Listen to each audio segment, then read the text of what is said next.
After times of uncertainty, Bitcoin's technical finally begin to make sense again. In this episode, we'll discuss the ideal and very likely path ahead that Bitcoin might take from here on. A technical map to prevent you from getting tricked out.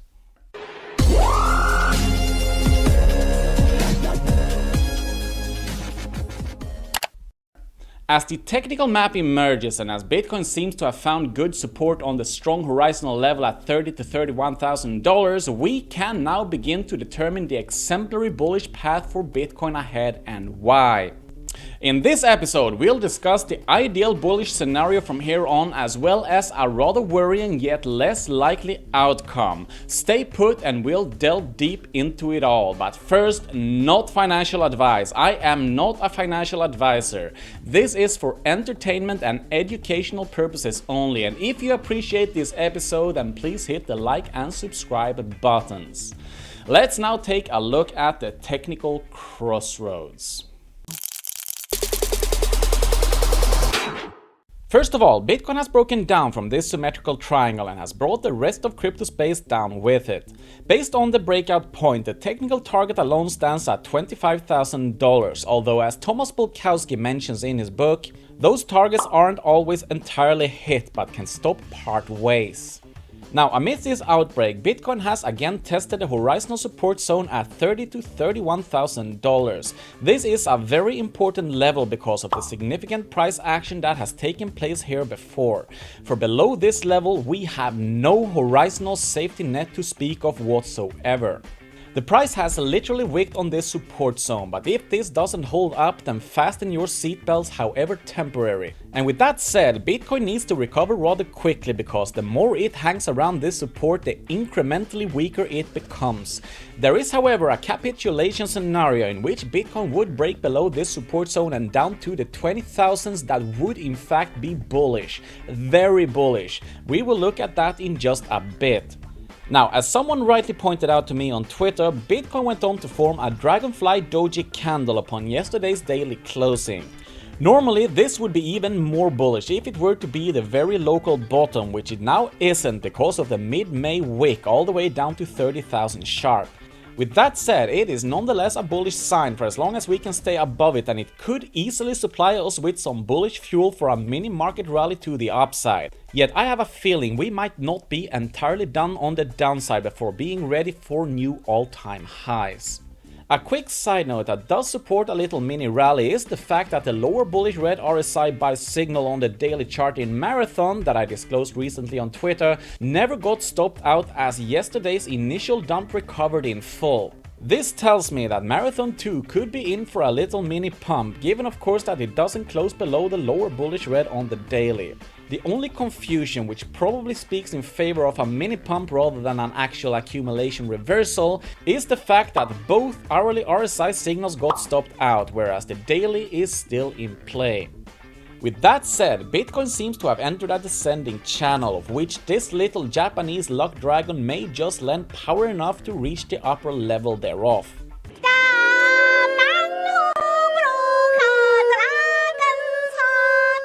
Now, the dangers are by no means over with, and we can likely expect further range-bound moves to follow, such as this channel. But as long as this key level of support holds up, the longer the sideways movements, the stronger an accumulation it should amount to. For this here could be just the power amassing we're looking for. Despite this, as counterintuitive as it may sound, the ideal bullish scenario based on the current technical map would be for an aggressive break into the 20,000s.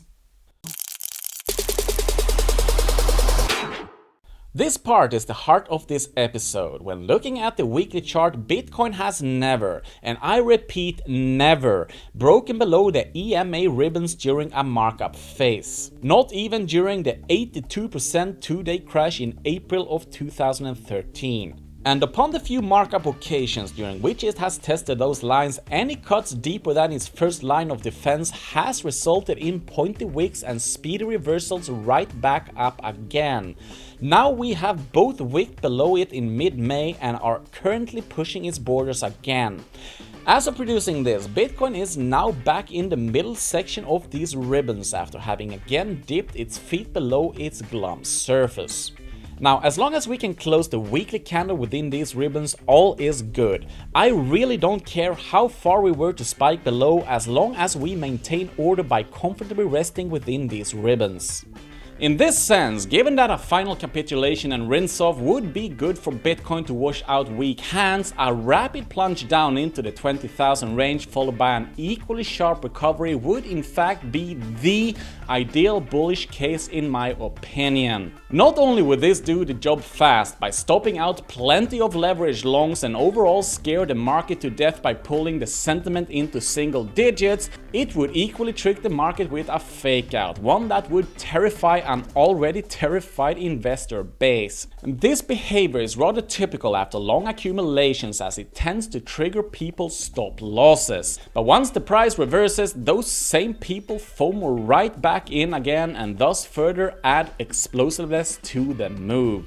Such steep and dramatic losses equally swiftly recouped could therefore eventually be the trampoline needed to push back through any overhead resistances. But for this to have any significant effect at all, we still have some more waiting to do. To what level then can we expect Bitcoin to drop amid such capitulation like fake out? Right now, Bitcoin seems to be trading within a fourth wave. Except for individual wicks, the price has found solid support right on the 0-point fib at around $34,000. And this makes perfect sense, for although our initial dip target between 42 and 45k would have nicely aligned with the even stronger 382 fib retracement, I'll happily settle with the 0.50. And with that said, I expect any rapid fake out to test the 618 at the $27,000 level, give or take a few hundred. This would be absolutely textbook ideal for further bullish upside to follow. As in solid support at the 0.5, a fake out to test the 618, and then off we go. In this sense, 27,000 is the lowest that Bitcoin can go and still be inherently bullish. That is, given that any such trip to the good old south happens fast and where Bitcoin doesn't stay the night getting drunk and battered on Bourbon Street. What I think might be in the cards is for a temporary northbound bounce either towards the resistance of this descending channel or up towards the horizontal resistance zone at 42 to 42,500 that we've talked about in previous episodes. However, in this sense, I'm technically more bound to ascribe a higher probability to the descending channel as it falls well within the VPVR, which shows us that this isolated range holds distinct merit.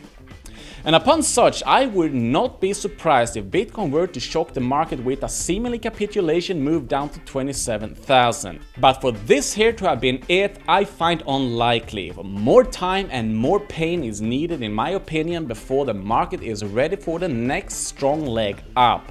And to be perfectly clear, I don't outrule the possibility either of a move into the late 40,000s before capitulating.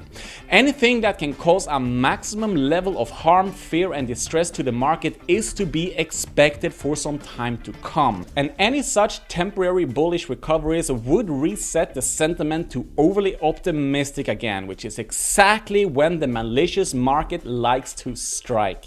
Now, this was all based on the bullish outcome. However, dropping without that V-shaped recovery on the other hand, as in closing any weekly candle below the ribbons, could be enough for me to seriously contemplate whether this is in fact a bear market in play. Several technicians out there, many of which I hold in high regard, speak of Bitcoin still being bullish if it were to drop as low as 18 to 20,000. I don't agree one bit as it goes against any sound technicals, at least the ones I've learned myself. Perhaps they see things that I don't, and in such case I will humbly stand corrected, but so far the arguments haven't been nearly convincing enough for me to succumb. Luckily though, I deem that unlikely, and until anything occurs that gives me reason to think otherwise, I remain inherently bullish on Bitcoin over the upcoming half year to a year. For as the fog scatters, these confusing movements could in fact be a blessing in disguise. For as we've thoroughly discussed already whilst Bitcoin was trading in the 60,000s at too much of a steep angle, any such aggressive primary trendline would result in an unsustainable markup, one fragile and highly susceptible to dire corrective reactions, such as this one. The good news though is that it happened early into the markup phase, and this alone, especially if it were to more closely resemble the doubly markup of 2013, could very well lay the solid groundwork needed to prolong this markup or markups into higher ultimate targets than those initially presented. For this movement right here, this could change everything. That was all for now. Thank you and goodbye.